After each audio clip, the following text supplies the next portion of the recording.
We really have to define what it means to be human, and we have to define that from a behavior analytic and functional perspective. Yes. And once we start doing that, so what is it that humans do? Because is really the only difference between a human being and a robot just one is organic and the other one is synthetic? Or do we have a different purpose?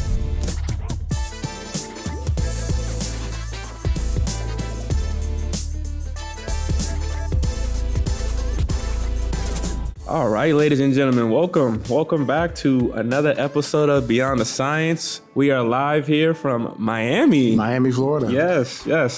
As our listeners know, I'm your host, Jerron Trotman, joined by my fantastic co-hosts, Darius Cooper and Joseph Adams. Wow, we have incredible guests here with us here today. I'm really looking forward to diving in this episode. We have Adam Ventura here, who is redefining what's possible in behavior analysis and technology. Really quickly, Adam is a leader in ABA, a visionary in AI-driven solutions, and the mastermind behind Intraverbal AI. Mastermind, wow. Yes. All right. Okay. We're going to get into his journey today, guys, the future of AI and ABA, and a very special partnership that we're going to announce here coming on Monday. Fellas, let's welcome Adam to the show. Thank you, fellas. Thank you. Very excited to be here with you guys today, and I'm super excited about this partnership that we're going to talk more about on Monday, but it's great to have you guys here in Miami location. Yes. So I'm excited. Let's get started. Yeah, absolutely. So let's go ahead and kick things off. I know our listeners probably wondering about Adam, so let's go ahead. Can you tell us a little bit about yourself and maybe just your journey in ABA? Sure, absolutely. So my name is Adam Ventura. I'm a board certified behavior analyst. I was born and raised in Miami, Florida, so it's great to have you guys here. I've been in behavior analysis now for 20 years, so I think I got into the field in 2004. So it's coming up on like 21 years, something like that. I feel like so many people in behavior analysis have different specialties, somebody specializes in OBM or working with early learners or whatever it is.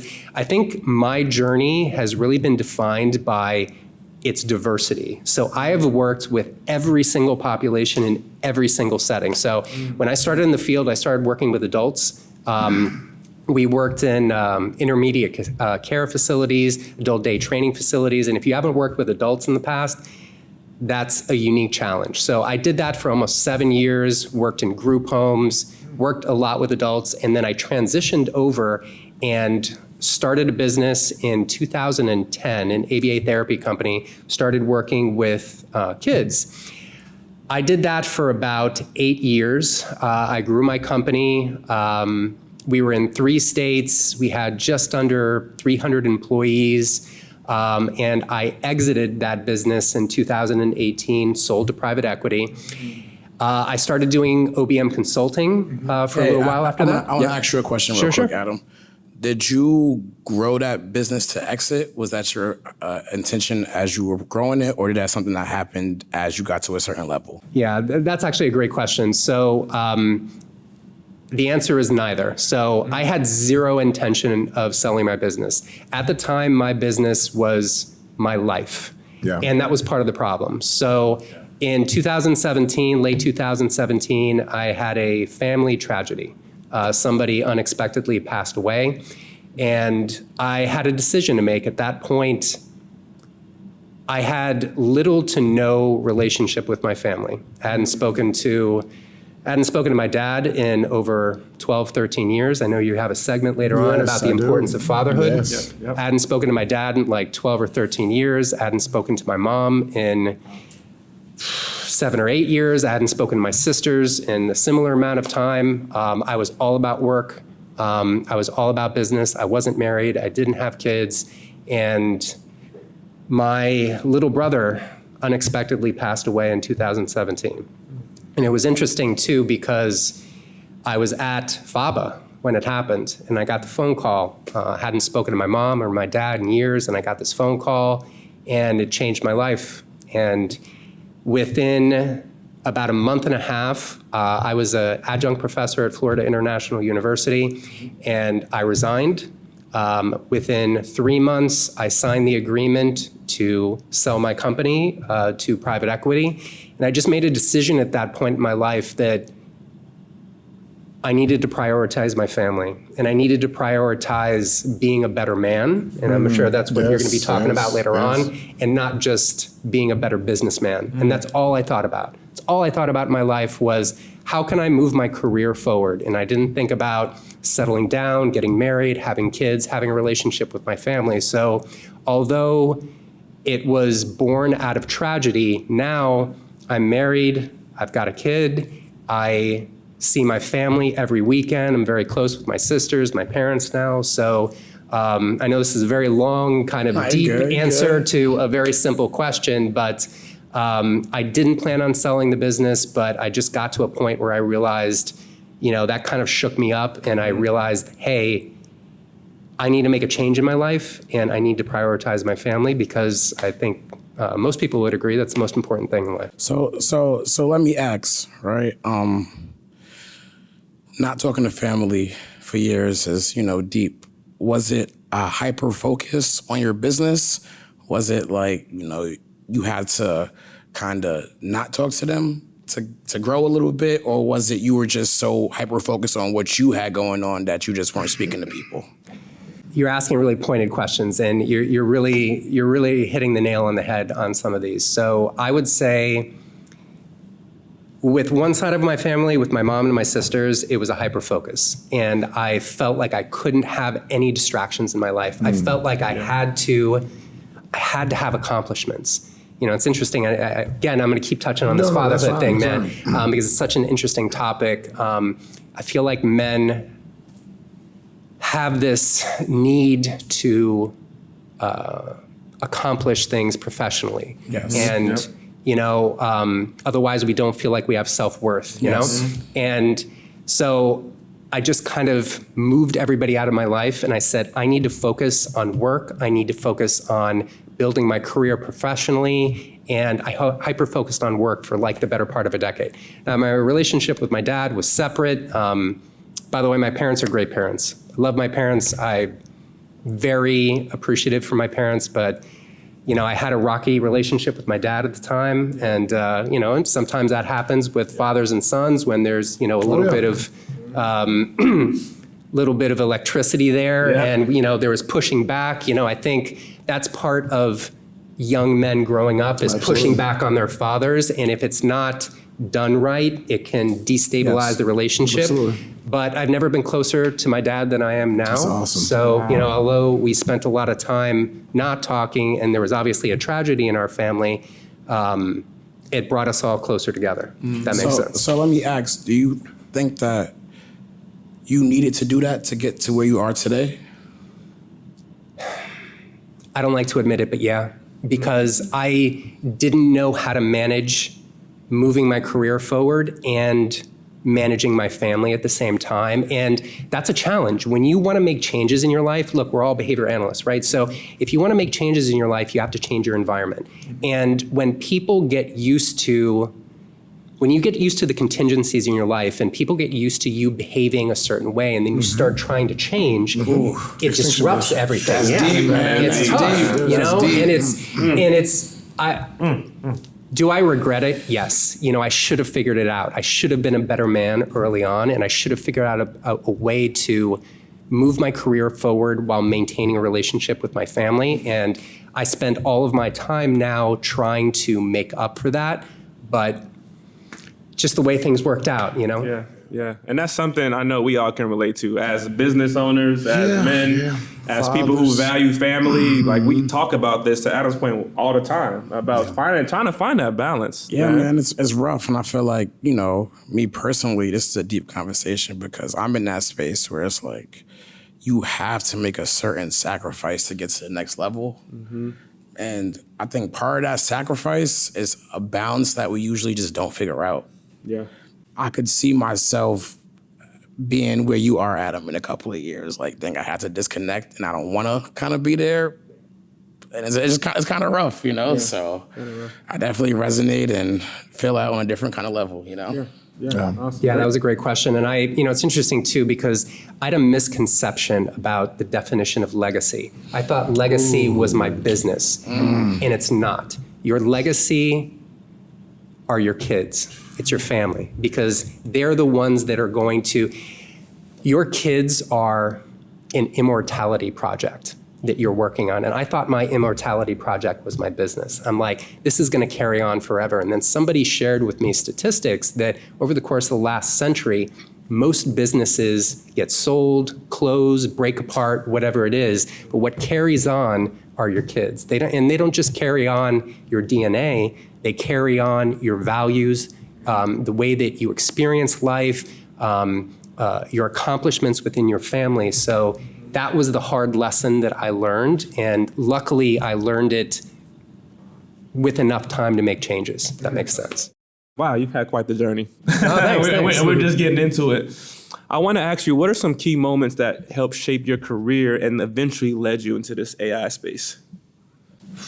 So there's a few. I would be remiss if I didn't bring up my wife. So my wife is a behavior analyst as well, and I met her right when I got into behavior analysis, and we moved on our journey together, off and on. That was part of, I think, my personal immaturity at the time. There was a lot of in a relationship, out of a relationship, in a relationship, out of a relationship, but she's been the rock in my life for the better part of 20 years. So we finally got married a few years ago. I should have done that literally when I met her, but you live and learn. I know people say all the time about I want to go through life without regrets, but that sounds like a really boring life. And regrets help to consequate behavior and shape your history of conditioning over time, right? So I would certainly say my wife was a huge influence on me. She was, I always wanted to do wild things in behavior analysis. I wanted to take risks. I wanted to shake things up in behavior analysis, and she was always a good bring me back to reality. Yes. So I used to write for a behavior analysis magazine that's no longer in existence, but it was called B-Side 21, Behavior Science in the 21st Century. And there was about maybe 10 or 15 contributing authors there. And I used to write articles for it about topics outside of behavior analysis, whether they were culture related or business related or politics related, and then bring it back to behavior analysis. And I would write an article, and she was my unofficial editor. So I'd write it and I'd give it to her, and she's like, you can't publish this. And I'm like, why not? And she's like, listen, I understand what you're trying to say, but people aren't gonna understand that. You have to take it down a notch. So she was a huge part of my maturation professionally and personally. Awesome. Then there's some people professionally that certainly helped me out. Dr. Bailey was a big influence on me early on. I think he saw some potential in me, and he kind of took me under his wing for a little while. I wrote a chapter in the ethics book, which I was really proud of. So I really got that ethics angle from Dr. Bailey. And it's interesting too, so I recently just had the chance to meet someone that was I don't know, a hero is the right word, but somebody that I really looked up to in the field. So there's a behavior analyst, her name is Janet Twyman. Okay. And she's an old school behavior analyst, and she's been in the field for a long time. She's done a lot of work in education. She's done a lot of work in technology. And I saw her do a talk at ABAI, I want to say in like 2007, 2008. And she put up a picture of a software company in Silicon Valley. And in the picture, it showed a deck of cards. And if you looked on the deck of cards, it had FR1, FI12, VR6, and it had a whole bunch of schedules of reinforcement on there, right? So I'm like, what is this? And she said, this is a training deck of cards for a software company in Silicon Valley. And she said, they're using our stuff. And I took that personally at the time. And I was like, I felt like somebody had taken something away from me. But what I realized is that we've just done a really bad job at disseminating our science to the point where somebody walked in and said, wow, this is great, I'm gonna go ahead and use this, and they totally took our stuff. And I'll never forget that moment because it really inspired me to get into technology.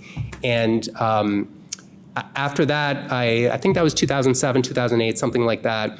I ended up opening my ABA therapy company in 2010. And then in 2011, I started looking for software developers to work on something with digital technology and ABA. And that's kind of how I got started on that. Okay, so I want to ask you, right? And I think that we're not putting enough emphasis on how entrepreneurial you are, right?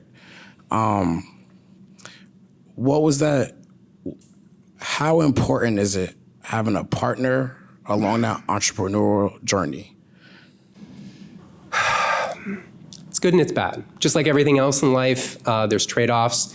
I am very entrepreneurial, and I will say that I've opened, I think, maybe 20, 23 different businesses. Ooh, and I've had way more failures than successes. Way more failures than successes. I think I've had maybe, of those 23, maybe 7 of them were a success. So, I mean, that's what, like a 35% success rate. So that's not great. Or I guess it depends on your perspective. But to answer your question with regards to having a partner, it's good and it's bad. You know, it's great when there's a fire on Sunday night at 3 o'clock in the morning that you have to put out. And it's great to have somebody to call and say, hey, how are we going to solve this problem? Because if you're by yourself, then you start worrying about it.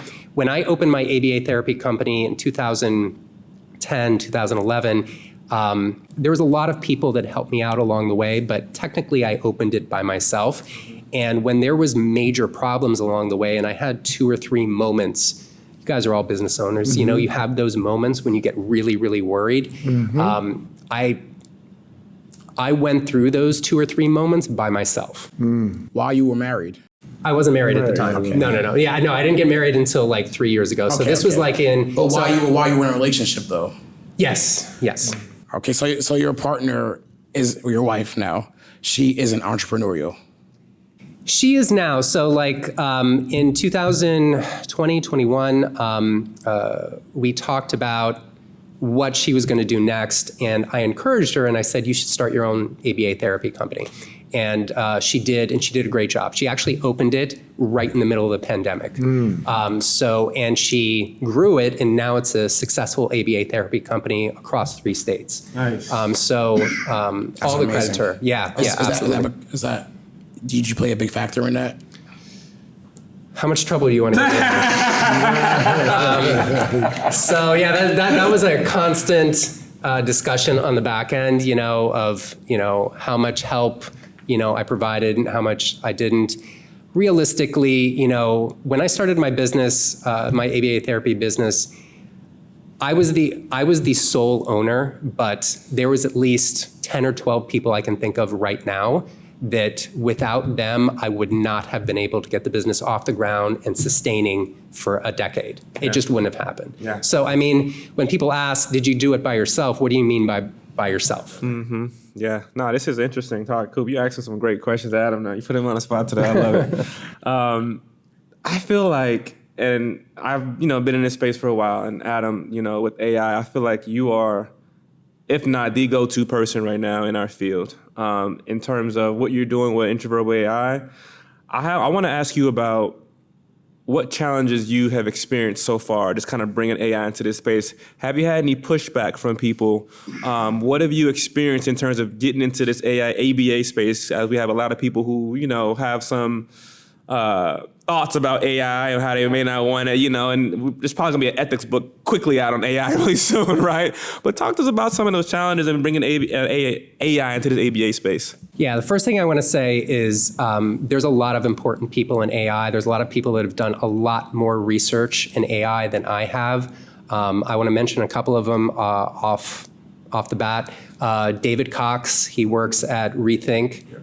He has done a lot of great research in AI. There's another researcher, his name is Mark Lenovas. He's probably done the most research in AI and autism. Rick Kubina at Central Reach. Yeah, his partner over there at Central Reach, Dave, who's in charge of AI at Central Reach. They're doing great work over there. Rick's doing some great research, I believe, with kids with autism and training them in the AI space. And there's a lot of good independent companies out there too. So I appreciate you saying that I'm the go-to person, but I think there's a lot of go-to people out there in the AI space right now. But to answer your other question with regards to some of the challenges, I went to my unofficial editor and my unofficial person to get feedback from, which is my wife. I think we all do that, right?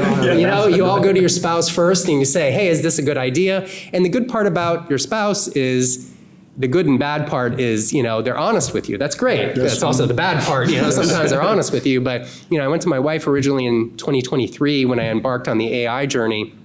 And I said, planning on doing this, what do you think? And she said, you're going to get a lot of pushback. And so I was expecting a lot of pushback. And then the pushback that I got was interesting. It was generational. And I found that anybody basically under 40 years old. That's true. Was like, this is great. How can we get involved? I had people reaching out to me right and left. Hey, can we beta test your system? Can we partner with you somehow? It was the older behavior analysts from a different generation that I got a little bit of pushback from. And it was interesting too, because I put a couple of posts out on social media about AI and overwhelming positive reactions. Then the couple of more experienced behavior analysts, that's the best euphemism I can think of, more experienced behavior analysts pushed back. And I sat back and I'm like, I had that moment that we all have on social media. I'm like, I'm gonna clap right back. So I typed up a response and I went to my unofficial editor and she said, don't do that. And she said, think about it from a behavior analytics standpoint. She gave me great advice. And she said, listen, think about their history of reinforcement. Think about their environment.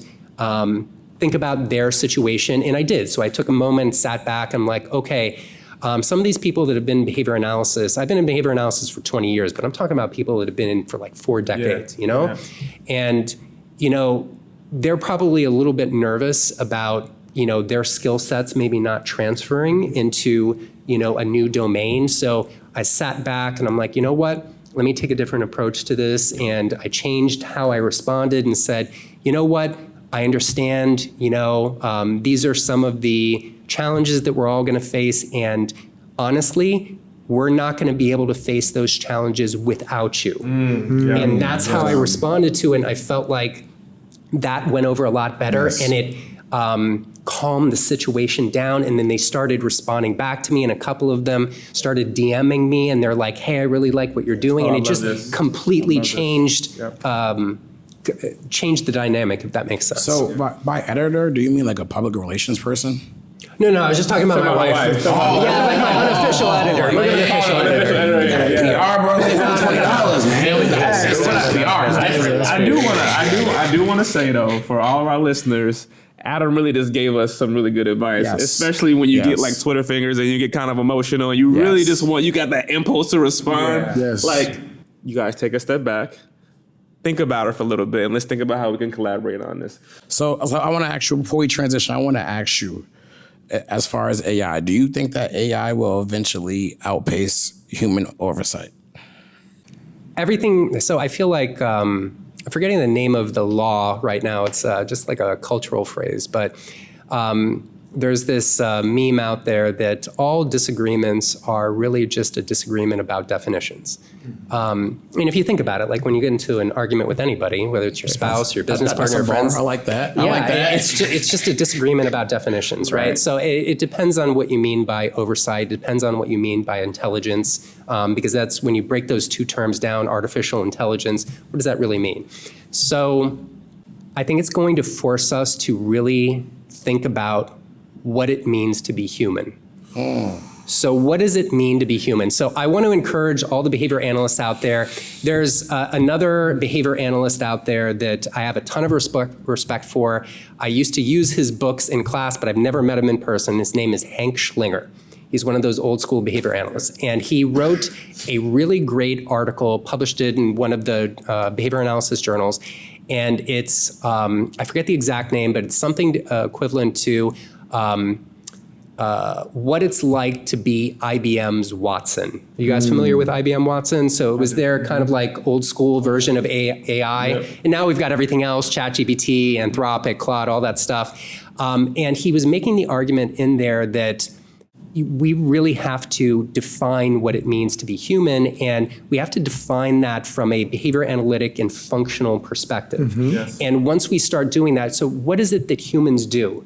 Because is really the only difference between a human being and a robot just one is organic and the other one is synthetic? Or do we have a different purpose? And I think these are some of those existential questions that we're going to have to answer. And I see a really interesting and complicated couple of decades coming, because when robots and AI, scary. Yeah, when they start, they're already doing it. They already look and feel human, right? And the more they look and feel human, the more we're going to anthropomorphize them. We're going to give them human status. And then we're going to start asking questions like, do they have agency? Are they sentient? Do they have, should we give them voting rights? Oof. How does all that stuff work, you know? But do you see that coming though? Oh yeah, absolutely. Oh, of course. Absolutely. Do you guys remember the movie Smart House that came out on Disney like 20 years ago? I was going to say iRobot. So iRobot was after that, but there was a movie called Smart House. For those listeners who haven't seen it, Google it. And basically it was Siri before Siri was, like back in like the early 2000s. And she controlled the entire house. She did everything for her, but basically at the end of the movie, the home fell in love with the dad.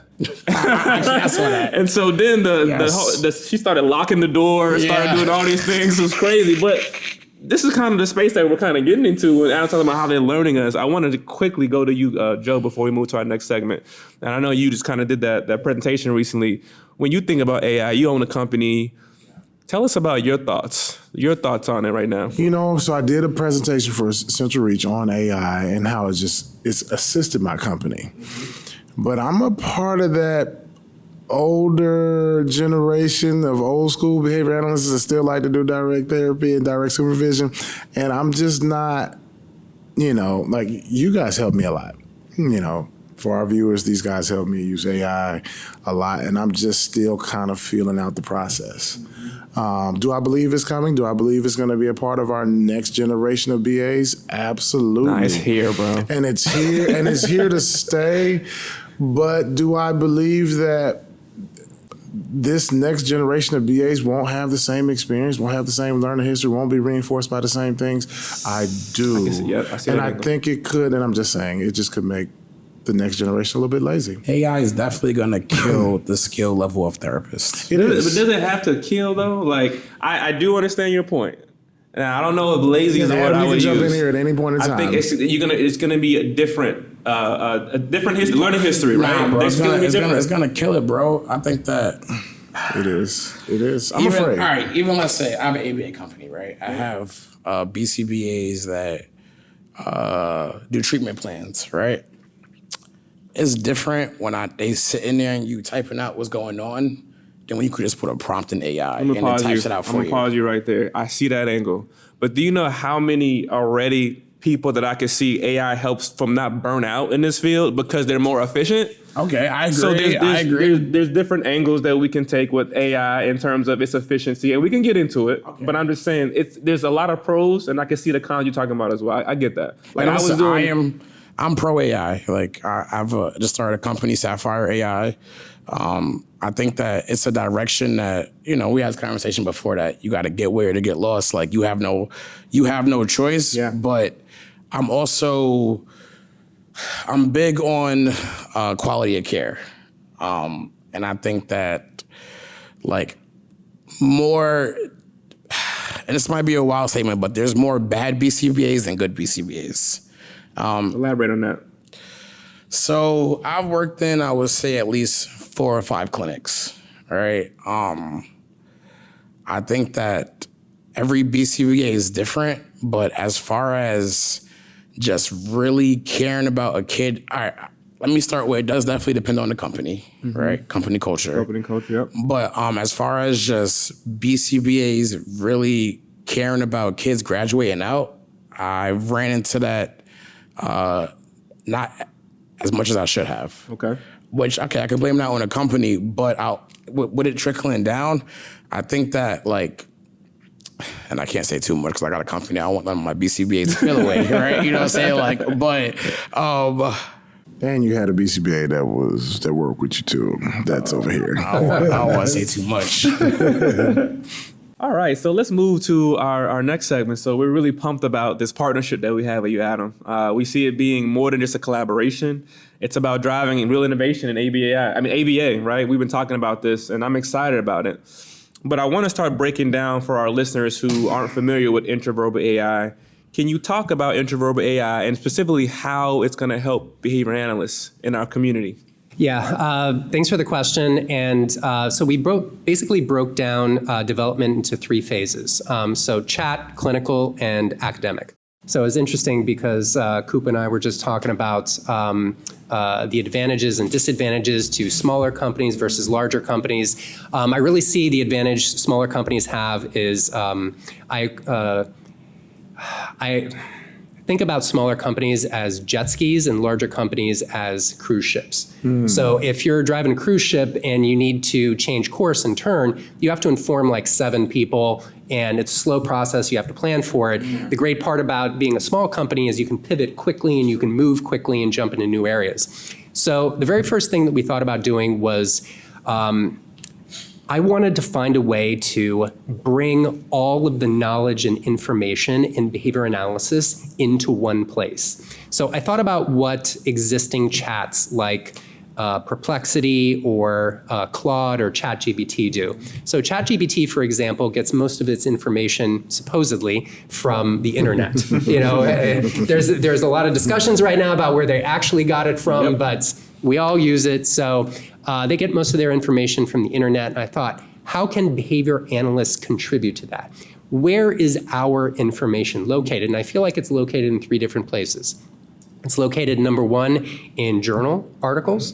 It's located in books, and it's located in the individual repertoires of each behavior analyst. And that comes out in CEU presentations and that sort of thing. So what we did was we set up, we're in the process of doing some of that now as well, we're setting up partnerships with different publishing houses. And what our system does is, instead of training a system, an AI system, because a lot of people talk about training models, I just don't think that that's an efficient process right now. I don't think a lot of people out there are going to beat OpenAI's model, Anthropic's model, Google Gemini's model. They're just way too far ahead. Absolutely. So what we did is we set up basically a system that serves as a wrapper. It wraps around and some of these different models. And what our system does, our chat system does, is it connects directly to journals. And people can go in and ask questions and say, okay, what is shaping? And then it'll give the definition of shaping, differential reinforcement of successive, blah, blah, blah, blah. And what it does is it does a mini lit review of that, and it searches through the entire corpus of behavior analytic journals. So basically, you have a pocket behavior analyst with you where you can ask those questions at any time. And then we started expanding that. So now we've got a chat that just focuses on goals. So if somebody wants to create objectives, targets, TAs for their clients, they can go into the app and do that. But the idea was to get all of that behavior analysis into one place. And we felt like this was a win-win-win for everybody involved. So it's a win for us as a company. It's a win for the behavior analysts. It's a win for the publishers because we cite every single article. We put the DOI information. Wow, that's crazy. So it goes directly to the link. It gives more viewership to the authors of these articles. And most importantly, it helps out the clients because it allows us to really do evidence-based practice. Yes. So if you're sitting in with a client, you're like, damn, I'm not really sure what goal to run. You can open up the Intraverbal AI app and you can say, okay, this is my client, and it give me some goals for this. It'll give you the goals, and then it gives you in-text citations. And it says, from these journal articles, this is what we recommend. So I have a question. Are you aware of DeepSeek? Yes. So, I heard you make the statement that it's almost impossible to compete with Gemini, Chat, and DeepSeek kind of just came to say you can do that. So I know it's a little bit off of what we're talking about, but what do you think about? Yeah, that's a great question. That's a great question. Let me push back on that. Okay. So, and I stand by what I originally said, that it's very difficult to compete with OpenAI. And everybody kind of freaked out when DeepSeek came out a couple of weeks ago. In fact, the stock market crashed. Yes. NVIDIA, who puts the chips in all of those GPUs out there, their stock crashed a little bit. Then everybody that was patient didn't sell, didn't freak out. And then a week later, DeepSeek was open and said, yes, we used a whole bunch of OpenAI's protocols. So I don't know if they did that legitimately. I don't know if OpenAI was okay with that. OpenAI came out and admitted to that as well. And they said, look, we've seen their system. We noticed that their system looks a lot like ours. It runs into a lot of the same problems. So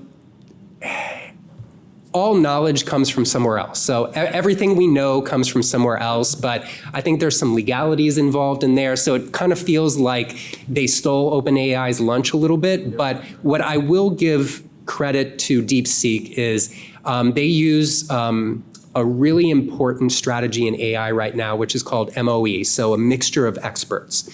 So instead of going the brute force method, which is just saying, hey, I want to ask a question, and then the system runs through one giant model. What DeepSeek does a great job at is identifying tons of different models that are experts at specific things. Yep. And I'm really glad you brought that up, because that's actually how we set our system. Yeah, exactly. So, and that'll allow me to kind of segue into the second phase of our system, which is our clinical system. So our clinical system, our idea here, it was interesting too, Coop, because you and I were just talking about like practice management systems. We have zero interest in doing practice management. I am over scheduling, authorizations, billing. That is not my area of expertise. The folks, I'm sure, at Central Reach and Catalyst, they do a great job at that. Talk to them about it. But our clinical system, we basically wanted to go from assessment to discharge, and we wanted to AI that entire process. Yes. So the very first product that we developed there was our assessment product. And so if you break down a typical FBA or an assessment that you do, I really see it as being in three phases. So you've got an indirect assessment where you do rating scales, checklists, interviews, that sort of thing. Then you've got a direct assessment piece where you do direct observations, some data collection. And then the third phase is the functional analysis phase if you need it, right? So if you aren't able to determine what the function of the behavior is, then you do an FA and kind of go from there. So what we did was we tried to provide enhanced support to behavior analysts in the assessment process. So our assessment is broken down into 4 parts. The very first part is the behavior analysis company uploads existing documents into our system, and our system processes those documents. So that includes like the diagnosis report, any old behavior plans, that sort of thing. It processes it, creates a summary, and then suggested questions to ask, and it emails all of that information over to the behavior analyst. Very nice. Wow. So this is something that's available now? Right now, we're doing beta right now, Okay. but if people are interested, they can go to our website, submit, click on the beta form, and we'll get in touch with you and set it up. What's the website? You gotta get the website. Absolutely, Intraverbal.ai. Okay. Just go to Intraverbal.ai. So yeah, so they upload the documents, it sends an email over to the behavior analyst in preparation for the interview and the checklist. Now, when they get into the interview, whether they're doing it online or in person, they can either use our web portal or they can use their mobile app. Our system then transcribes the entire interview checklist process. So if you're doing a FAST or a QABF or a functional analysis interview, whatever it is with the families or the caretakers, our system transcribes the entire thing. What it also does is, and I really want to stress the augmented part of this. So we really see, just as a quick deviation, AI and ABA, we see it at Intraverbal AI as meaning augmented intelligence, not artificial. We are not here to replace anything. We're here to enhance behavior analytics services. So what our system does during that interview process is it transcribes the entire interview, but we also have a suggestions button on there. So the behavior analyst can press the button, it reviews the interview up to that point, and within moments gives suggestions based on the research again, and says you should ask these questions based on this particular kiddo. So it finishes that part. Once you're done, you click finish, then you move on to the direct assessment piece. At the direct assessment piece, that's where you can use the same transcription features to record any data collection that you're doing or direct observation.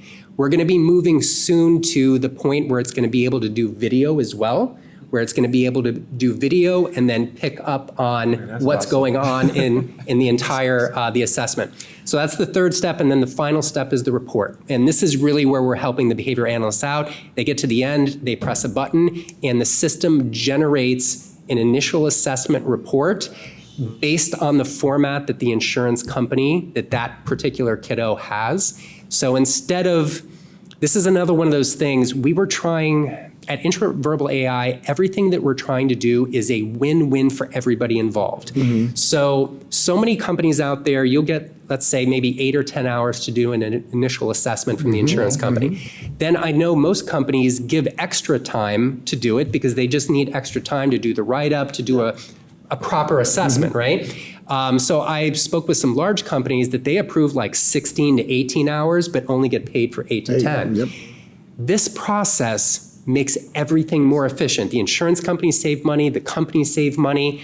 The behavior analysts can spend less time scribbling notes and worrying about all of those things and having real conversations with the families. Yes. Really interacting with the kids. And that's the point. So here. when will this be available to the public, and what do you think the pricing structure is going to be like for this product? Yeah, great question. So like I said, right now it's available for beta. We're planning to launch, we're at the early part of February right now. We're planning to launch in early March, so in about a month and a half.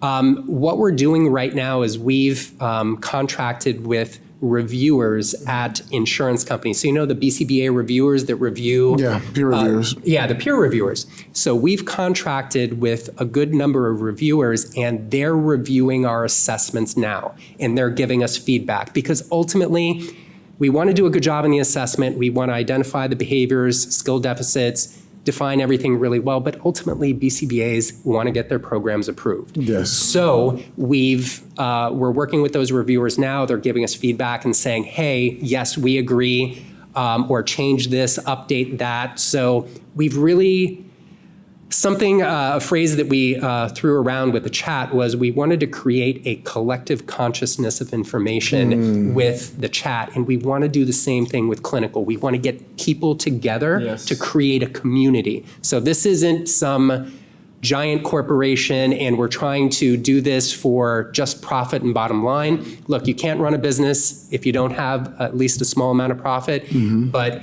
our primary concern here is we want to bring behavior analysts together to do AI together. Yes. That's the whole point. So I have a question. Exciting.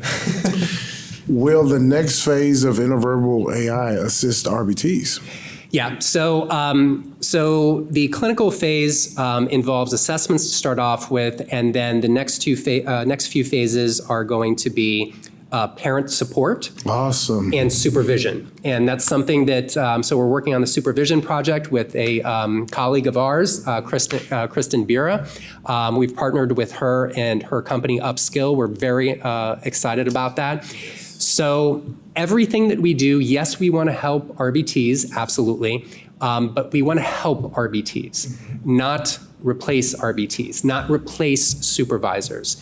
And we feel like ABA is one of the most human businesses Absolutely. out there. Yes. And, a lot of people have asked me, like, is AI going to replace behavior analysts? And my answer is no, never. Is it going to augment it? Yes. Is it going to enhance it? Yes. Will it replace it? No.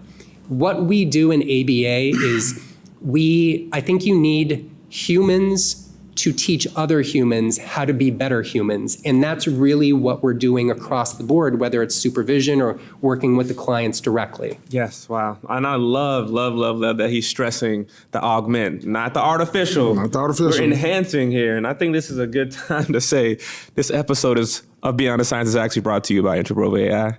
It's a revolutionary tool designed to make life easier for behavior analysts. If you're tired of spending endless hours on assessments, report writing, and data analysis, Intraverbal AI has you covered. With AI-powered transcription, real-time assessment support, and intelligent data insights, this platform helps you work smarter, not harder. So you can spend more time focusing on your clients, guys. All right, so this is all good stuff. I mean, this Intraverbal AI, we talked about this off air. This is going to revolutionize our field. It's one of those things where I almost think I wish I would have thought of it, Adam. So you beat me to the punch there. I want to talk about this conference that you have. It is a huge conference. We were talking about this dynamic lineup of speakers that you have, bringing together experts in AI and ABA. Talk to us about the vision. What's the vision behind this conference, and how is it different from traditional ABA conferences? Yeah, great question. Thank you for bringing it up. And we were joking about this before we got started today, and I was talking to my colleague, Beth Ramos, who her and I are hosting this particular event online. We were talking about this yesterday, actually, that we have an embarrassment of riches of speakers at this conference. Some of the folks that I already mentioned, Janet Twyman, David Cox, Rick Kubina, Mark Lenovaz, Kristen Bira is going to be there. There's so many great speakers at this event. It's crazy. But again, everything goes back to kind of our original vision and mission for this, which was creating a collective consciousness. I wanted to bring everyone together to talk about what they're doing in AI. And it's interesting because at most conferences, most academic conferences, especially in ABA or in behavior analysis, the conference hosts are push and say, we don't want you to push your products here. That's a big thing. And they say, look, no selling. And I get it. I understand that. Shaping AI, which is the name of the online conference, we're doing it through the folks at Behavior Live.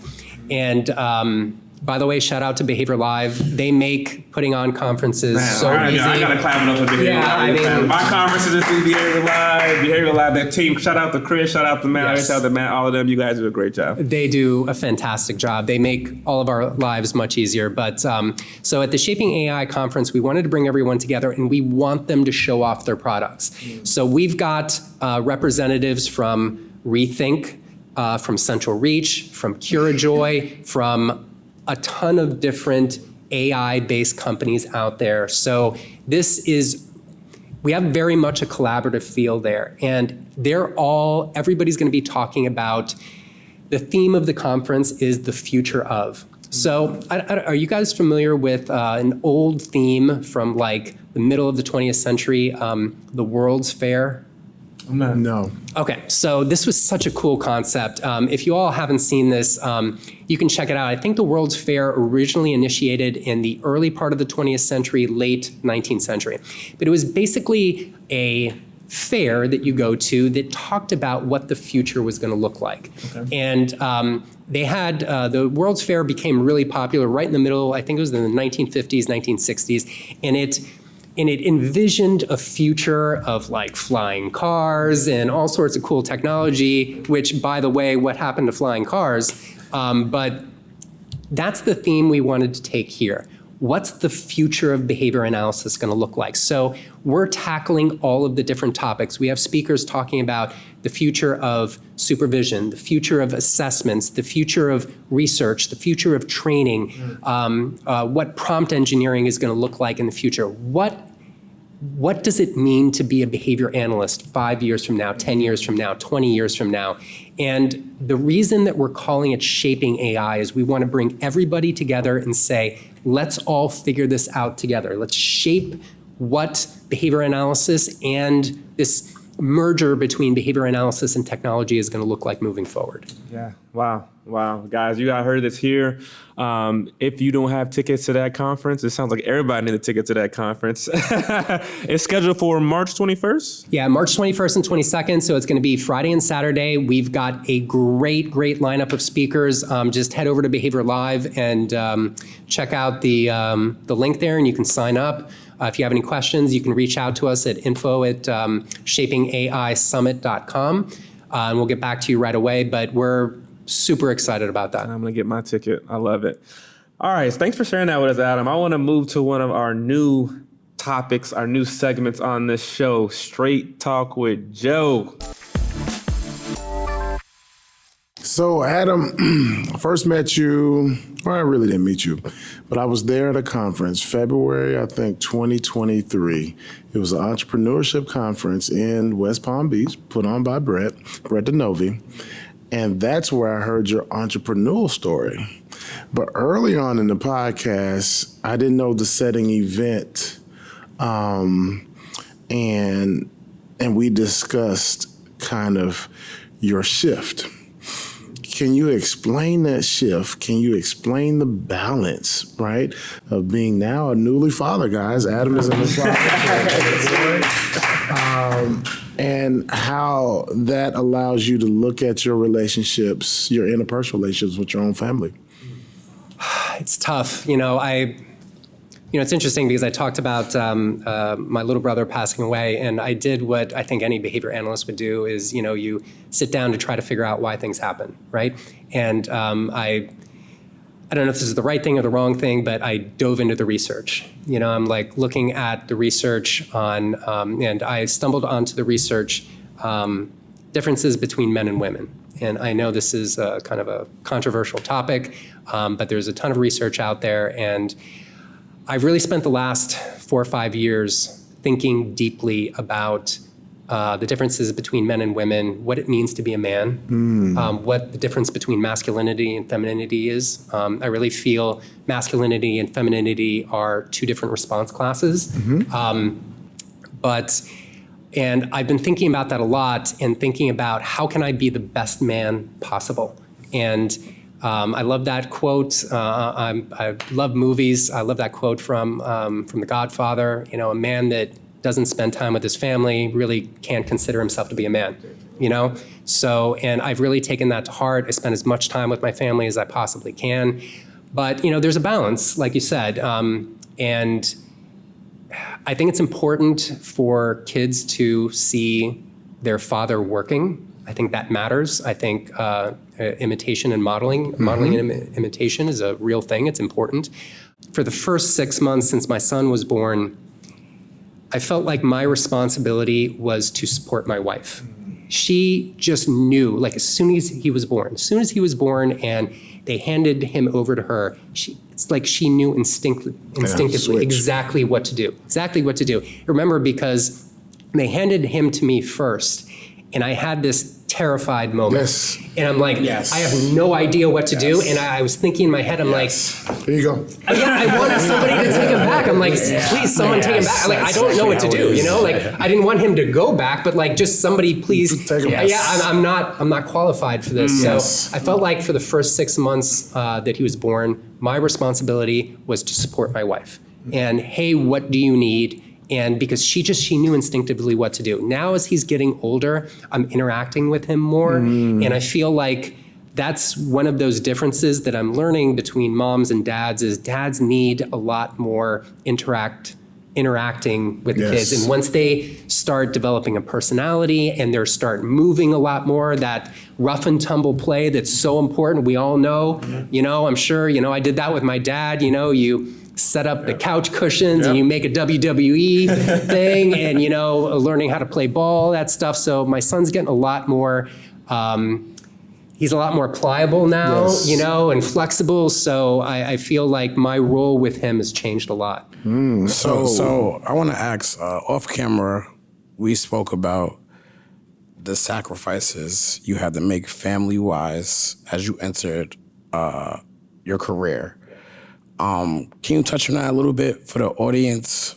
as far as what that sacrifice was like, and then, hindsight, as you said, a couple of years later, things that you might have did different?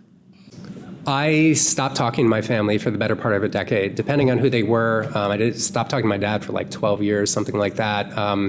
I stopped talking to my mom and my sisters for 7, 8 years, something like that. Huge mistake. It was really immature on my part. Nothing more important than family. I was trying to compartmentalize, and I was trying to create a silo for myself and just say, look, I'm going to do nothing but work, and I'm going to, because I was a mess. So like before like 24, 25 years old, my time from like 18 to 24, I was a hot mess. I was a mess.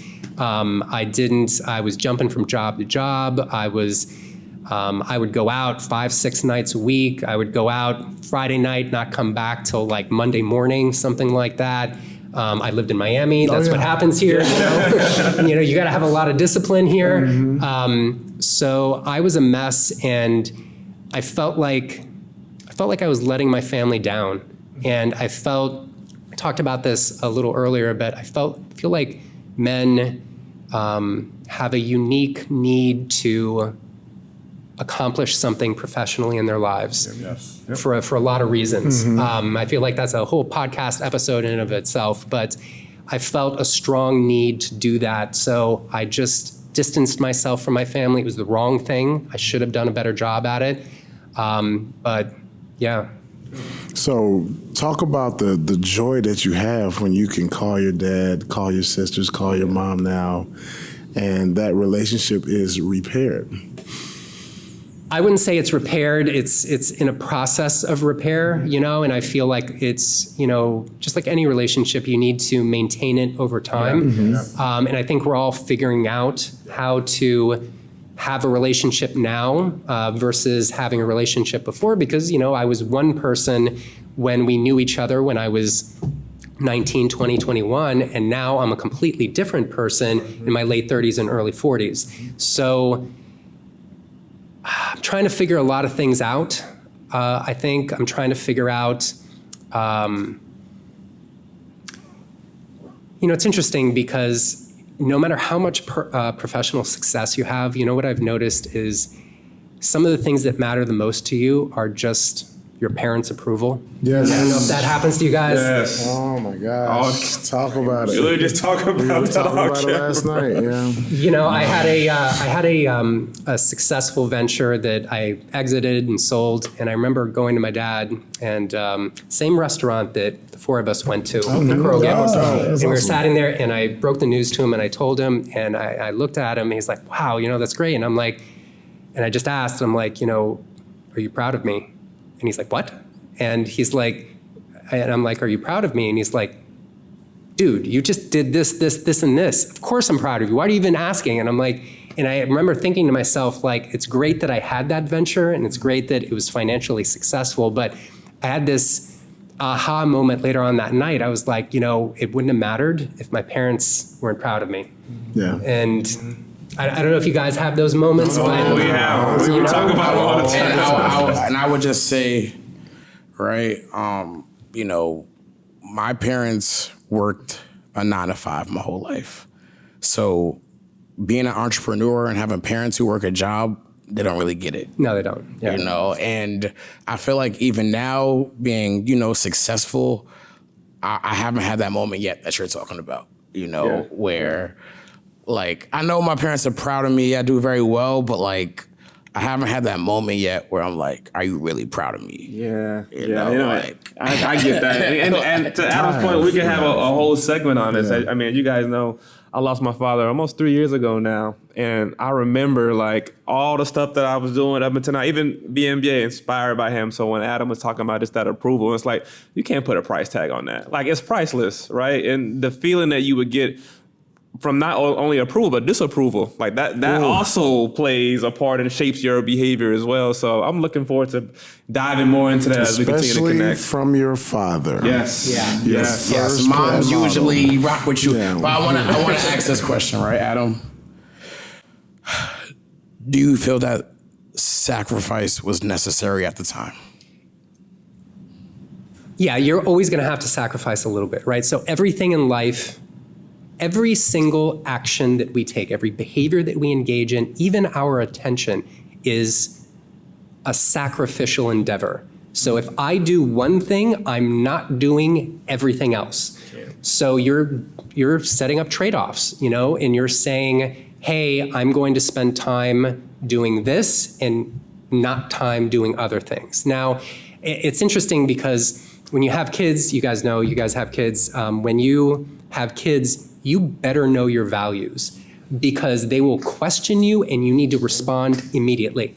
And so I've been talking to my wife about this, what's important, what's not, how much, and we have a typical mom and dad kind of relationship with our son. My wife is a lot more sensitive to his needs. I'm a lot more, he'll be fine, which drives my wife nuts. Yes, same.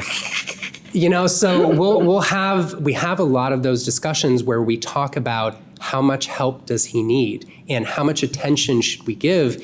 And we were talking about this the other night, and I said, he needs to see us busy.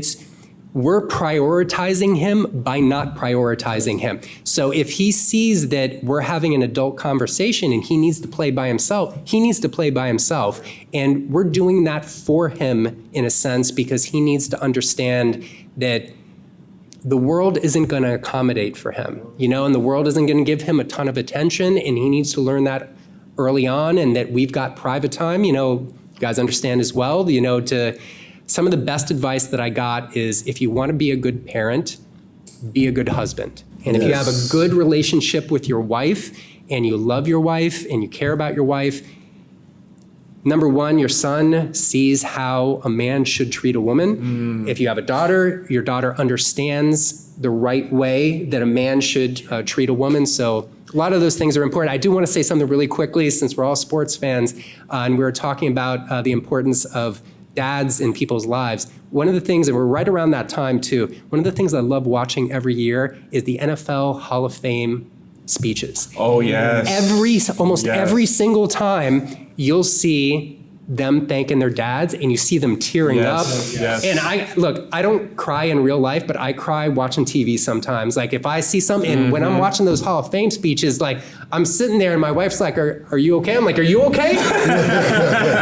But they always have something to say about their dad, They do. Yeah, but absolutely. Anyway. We've gotten to a lot today. I'm looking forward to continuing to dive into these conversations. To our listeners, I have not forgot about you. I know what you guys are here for, and I'm going to give it to you. We're going to Coops Off the Clock.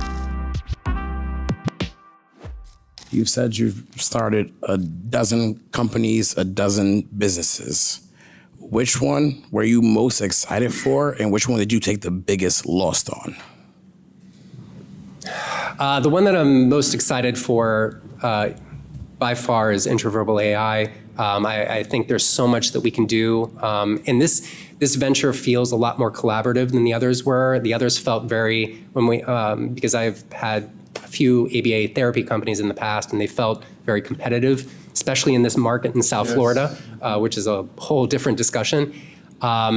So I think Intraverbal is probably the one that I'm most excited about. The ABA therapy company was the most competitive, the one that I took the biggest loss on. I set up a training company. I won't say the name of the company, but I set up a training company. What are we in, 2025 now, maybe like 6-7 years ago. Okay. And I think I ended up exiting that business and I just gave it to somebody. And that one I took probably the biggest loss on. Yeah. Okay. Okay. All right. Why? Why did I take the loss or why did I exit? Both. They're both kind of related. It was the right thing to do for my business partner at the time. And after I sold my ABA therapy company in 2018, I opened a flurry of different companies. I wasn't sure what I wanted to do. And you'll hear that from a lot of people that have sold their ABA therapy companies. They'll go through like a couple of year phase where it's like, what do I do with my life? And my family told me, they're like, listen, don't be complacent, don't just sit at home. So I didn't. So I opened a whole bunch of companies and I partnered with a whole bunch of different people. And that's where some of them worked out, some of them different. And that company in particular, I partnered with somebody that I'm still very good friends with today. And at the time, it was better for her to run the operation herself. So I backed off and basically just handed the company over to her. And in that process, I lost a good amount of money. Yeah, that makes sense. Makes sense. How come you on it today, man? Appreciate it. Yeah, I like it. Speaking of this guy's favorite endeavor, before we wrap up, we got to give a huge shout out to sponsor of this episode, Intraverbal AI, the ultimate AI-powered tool designed to make your life as a behavior analyst easier. All right, fellas. As we're winding down this episode, we learned a lot about Adam today. Some highs, some lows, and you've been incredibly vulnerable with us today about your life experience, which we really appreciate on this show. Before we go for today's episode, what's next for you? You have Intraverbal AI. You have Shaping AI Conference. What's next for you? What are you looking forward to the future with? And then tell our listeners about where they can find you to connect with you more. So I'll start with connecting with me. I feel like I'm getting better at social media. So the social media platform that I use primarily is LinkedIn. I am on Facebook and Instagram, but I just view. I never engage on Instagram and Facebook.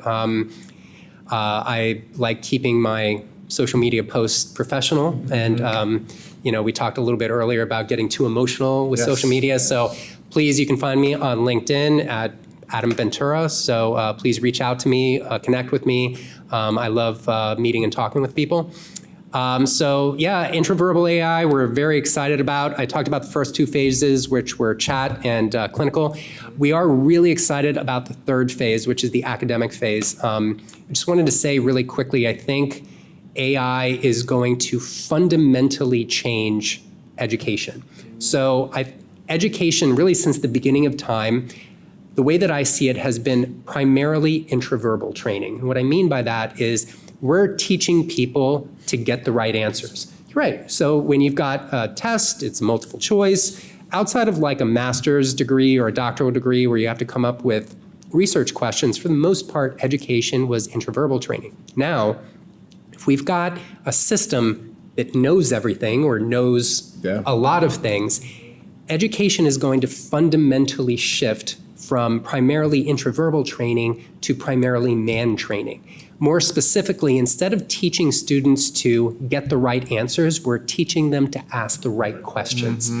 And we've already started some development on the academic product, and we actually partnered with ABA España, which is located in Spain and some other parts of Europe and Asia.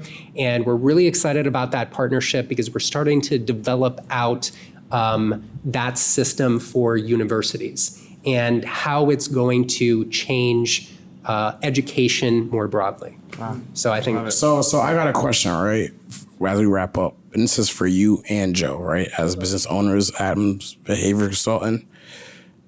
Do you guys look at the social media of your employees? No. I do. I personally do.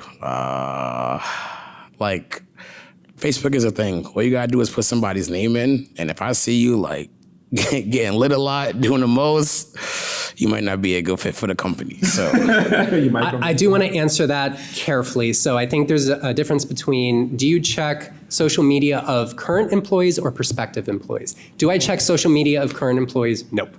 If they're happy, I'm happy. If they're happy, I'm happy. If you're treating them right, they're going to post appropriately. And if you recruit and vet people well in the beginning, you don't have to worry about that later on. However, when I'm vetting someone, I do look. No, absolutely. honestly. And if somebody's like, it is. And little things that I look for, is your Instagram open or is it private? Okay. If it's private, odds are I'm probably going to hire you. If it's open, that's deep. Now look, there's a lot of people that they're influencers, and that's one thing. But if they're on IG for other reasons, then that's honest. I'm the same way, man. Yeah. No, Can this be a new feature on Intraverbal AI? That is a wrap for today's episode. If you love this conversation, make sure you like, subscribe, follow us on all platforms. We are on everywhere. TikTok, they tried to get rid of TikTok, guys. Our TikTok followers, we love you. You guys keep us alive. You are the heartbeat. We're back on TikTok. Keep an eye out for more episodes. We do have an amazing, exciting announcement coming with Adam here pretty soon here. You guys know how we do. We continue to feature the brightest minds in ABA. Until next time, guys, keep pushing the science forward. Again, we want to give a shout out to Intraverbal AI and everything that they're doing. And we'll talk to you guys next time. Thank you guys.